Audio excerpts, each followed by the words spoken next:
Are you off-grid? That's a question that somebody wrote to me about recently.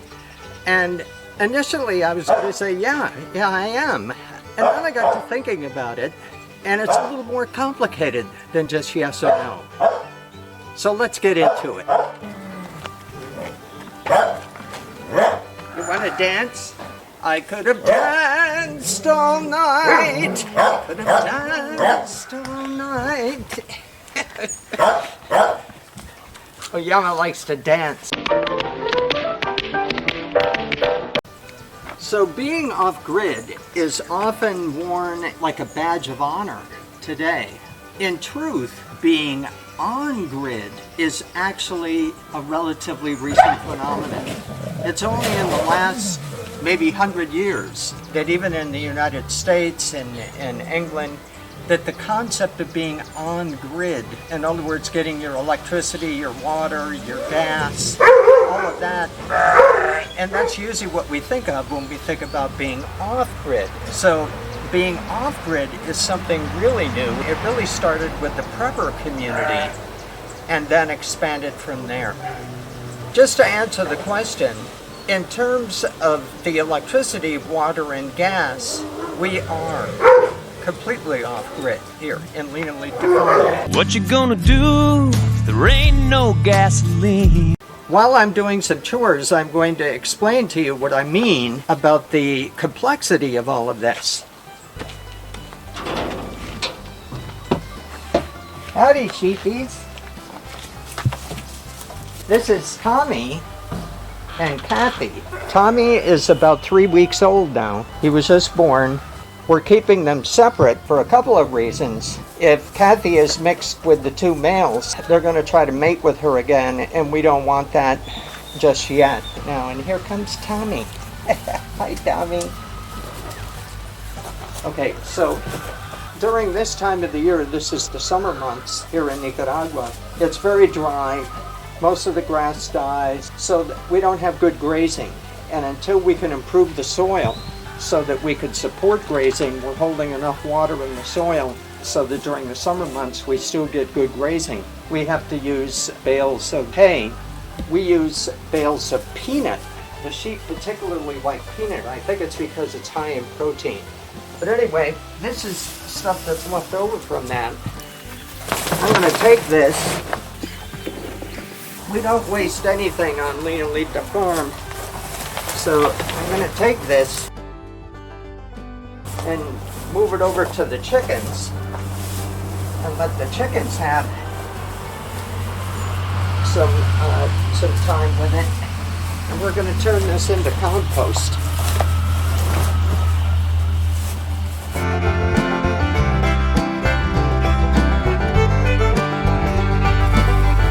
Junior! Hey! Hola!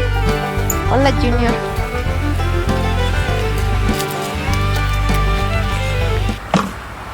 So, being off-grid was something that was very common 100 years ago. Almost everybody was off-grid. And there's more to it than just electricity, like using solar energy or wind energy, rainwater harvesting, gas, either not using gas at all or making your own gas through a biogas digester or something like that. But there's more grids than meet the eye. So there's the sewage grid. In Spanish we call that alcantarillado. Are you hooked up to the sewage grid? We're not here. We use a septic tank. There's the garbage grid. In most places in the US, there's garbage pickup. There's a truck that comes around and picks up garbage. In the city, here in Matagalpa, there is a garbage pickup, but out where we are, there is no garbage pickup. So we're technically off-grid both for sewage and for garbage.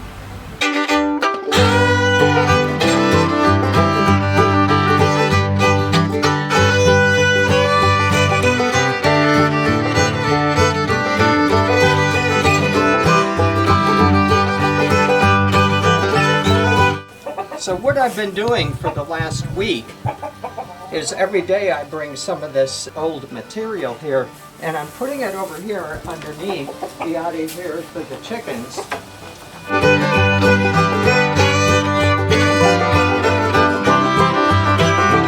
They're going to peck away at it, and they'll poop a little bit in it. Then I give it a little bit of water, because we're going to watch this compost down. This over here, where I'm putting the grass, this is just a temporary staging area. I build it up for about a week, then I'm going to take it out, and I'm going to make a pile over here.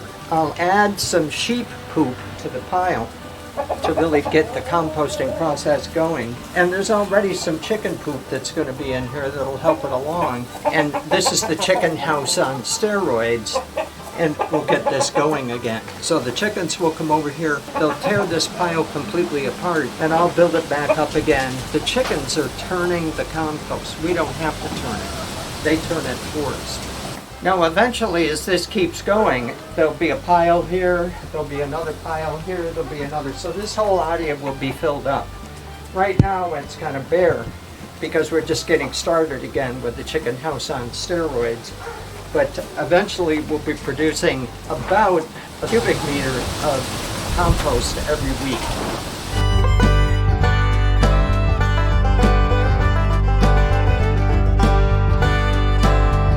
And so there are other grids as well.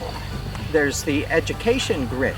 You can opt out of public education and send your children to private school, or you can homeschool your children, but you don't have a choice. Your children have to go to school. There's the transportation grid. That's a complex one because there's the public transportation grid that consists of things like subways and metros and buses, even trains. Those are all public transportation grids. And then there's kind of the private transportation grid, which is the highways and the laws that govern whether or not you're allowed to drive a car. Hey, Junior, what are you doing there? And then finally, there's a huge grid that people don't think much about, but it's there. And that's taxes. The government, both local, state, and federal governments collect taxes. And you can't opt out of paying taxes. Tell the state government or the local government that you're not going to pay any property tax, and find out how quickly you actually lose your property. That's a big thing that people don't think much about. You don't actually own your own property. I mean, you think you do, you have a title to it and everything, but don't pay your taxes and find out how quickly your property is going to go up to auction for somebody else to have. So there's a lot of different grids, and there's some of them that we can opt out of. There's others that we can't opt out of. And the idea of actually kind of wearing this like a badge that you've opted out of the grid doesn't really set with me that well, because there are people all over the world that their regular life is off-grid. As a matter of fact, most of the population in the world lives off-grid, at least to some extent. They live off-grid because they don't have a choice to be on-grid. There just simply isn't a grid. So we're up here at the top of the finca where there's a stand of tall grass here. We have a couple of these around the farm. Normally I would get rid of them because they're allelopathic. They prevent other grass from growing.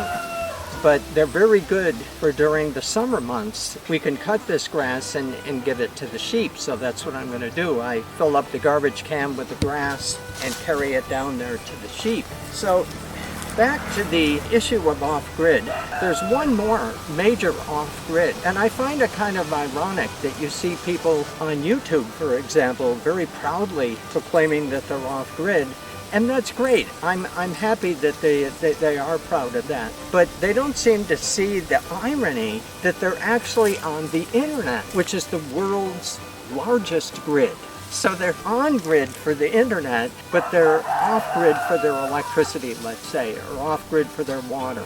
So if you live in an apartment, or if you rent a house, you don't have any choice of being on the grid. You're on the grid, and that's all there is to it, because somebody else owns the dwelling where you're living. So lots of people don't have a choice of going off-grid. They're simply on-grid, and that's it, particularly if you live in a city.